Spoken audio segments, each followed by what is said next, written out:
بیا یو تپوس دا شوی دی چې یو انسان نه منځونه پاتې شي نو دی به دا منځونه څنګه راګرځوي او دا قیمتي سوال دی او زموږ نه بار بار شوی او بار بار به جواب ورکوو ځکه چې مسله د مانځه ده او مونځ په ورځ کې بار بار راځي جواب د دې مسلې وبالله التوفیق چې الله سبحانه وتعالی د هر عبادت لپاره خپل وختونه خاص کړي په هغې کې د الله سبحانه وتعالی حکمت دی که موږ ته معلوم شي او که موږ ته معلوم نه شي خو چې الله څه وایي زموږ په سر سترګو موږ به ځان خاورې کوو خو د الله په خبر باندې به عمل کوو الله سبحانه وتعالی په قرآن کې دا ان الصلاة كانت على المؤمنین کتابا موقوتا دا مونځ چې دی دا به د مسلمانانو باندې پره شوی دی په خپل خپل وخت کې د ستا مرجي نه چې کوم ټیم کې کې کوم سړي نه چې مونځونه پاتې شي دا به دوه قسمه دی اولنی چې پاتې شي د ده نه مونځ د عذر د لاسه خوب یا تیر شي یا بل څه عذر نو په ده باندې څه ګناه نشتی او په ده باندې واجب دی چې دا مونځ راوګرځوي په کم ټیم کې به راګرځوي نو دا خبره کمزوري ده کم چې مشهوره ده زموږ په منځ کې چې دغه بل مونځ سره به راګرځوي لکه مازدیګر مونځ پاتې شو نو کله به راګرځوي سبا د مازدیګر مانځه سره به راګرځوي ماسخوتن سبا ماسخوته مانځه سره دې باندې هېڅ دلیل نشته او عقل هم نه مني نن مازدیګر مونځ ته نه پاتې سبا مازدیګر پورې ته انتظار کوي که مرګ راغی منځ کې نو په تا باندې خو مونځ پاتې ښه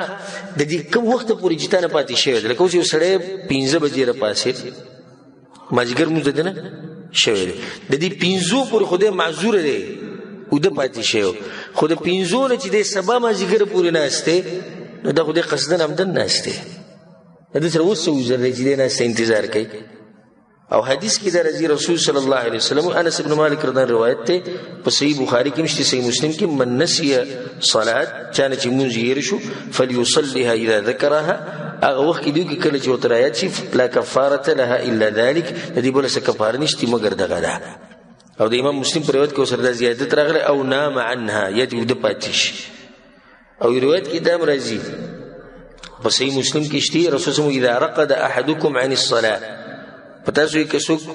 پریوته ودش موبایل په ټیم کړه خلکو ته ویلو ما پاسه خو انسان دې پاتې شو ده او غفل عنها يد غافل پاتویر شوتي دماغونه خبره وتی فليصليها اذا ذكرها کله چې وترایات شي دغه ټیم کې به کوي ولان الله فان الله عز وجل يقول اقم الصلاه لذكري ده دلیل رسول الله صلی الله علیه وسلم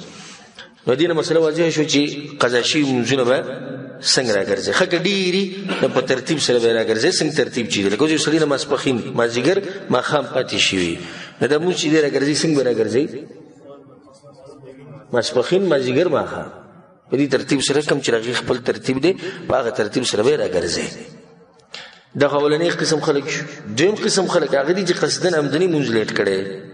لکه و بجې ډیوټي ده و بجې راپاسېدل دا ډېر دي ګورې او دې خبرې ته غوږ کېدی و بجې ډیوټي ده و بجې راپاسېدلی نو دا سړی که دا مونځ 1,00,000 پیرې راوګرځي الله یې ترېنه قبلوي د هغه منځ لپاره قضا نشتي کوم چې قصدن عمدن لیټ شوی ځکه چې الله وایي ان الصلاة كانت على المؤمنین کتابا موقوتا مونځ په خپل خپل وخت دې څنګه کوي دویمه ده یو سړی معذوري صحیح ده داسې خو عذر نشته درېیمه ده که دی د وخت نه مخکې وکړي نو ټول ورته وایي ستا دا مونځ نه کېږي دقه شان چې د وخت نه وروسته یې قصدن عمدن وکړي د ده دا مونځ هم نه کېږي او دا فتوه ده عمر بن خطاب او دغه شان دغه زوی عبدالله او سعد بن ابي وقاص سلمان فارسي عبدالله بن مسعود رضی الله عنهم اجمعین د دغوی فتوه او په تابعینو کې د ډېر علماو دا فتوا او دغه شان شیخ الاسلام تیمیه رحمه الله امام شوکانی او په نن سبا نږدې علماو کې شیخ البانی شیخ ابن باز شیخ ابن عثیمین رحمهم الله جميعا ټول لو بخي دي ټول دغه فتوا ده چې د کوم سړي نه قصدن مونځ پاتې شو لیټې کو نو د دې مونځ قضا نه راګرځي د باندې اوس دا دي چې الله ته دې جړاګانې کوي او توبه دې وباسي الله ته که الله وبخو صحیح ده که نه بخو د الله کار دی والله أعلم.